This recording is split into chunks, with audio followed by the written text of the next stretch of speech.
अति जलद व अचूक बातम्यांसाठी पाहत रहा महामीडिया 24 सदैव तत्पर। हातकणंगले लोकसभा मतदारसंघातील दुर्गम भागातील मोबाईल नेटवर्कची समस्या लवकरच मार्गी लागणार आहे। खासदार धैर्यशील माने यांच्या सातत्यपूर्ण पाठपुराव्यामुळे भारत संचार निगम लिमिटेडकडून BSNL सुमारे 70हून अधिक नवीन मोबाईल टॉवरना मंजुरी मिळाल्याची माहिती त्यांनी दिली।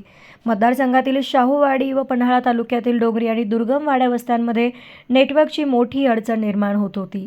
विशेषतः मुंबईसह अन्य शहरातून सुट्टीसाठी गावी येणाऱ्या चाकरमान्यांना संपर्क साधताना अडथळे येत होते।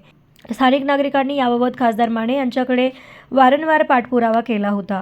या पार्श्वभूमीवर खासदार माने आणि देशाचे केंद्रीय दूरसंचार मंत्री ज्योतिरादित्य सिंधिया यांची भेट घेऊन नवीन टॉवर मंजुरीसाठी मागणी केली होती। त्यानंतर केंद्र सरकारकडे सातत्याने पाठपुरावा करण्यात आला। अखेर या प्रयत्नांना यश आले असून मतदारसंघात 70हून अधिक टॉवर मंजूर करण्यात आले आहेत। यामध्ये शाहूवाडी तालुक्यात 42, पन्हाळा तालुक्यात 34, त्यापैकी 14 गावे हातकणंगले मतदारसंघातील, शिरोळ तालुक्यात 9 आणि हातकणंगले तालुक्यात 5 टॉवरचा समावेश आहे।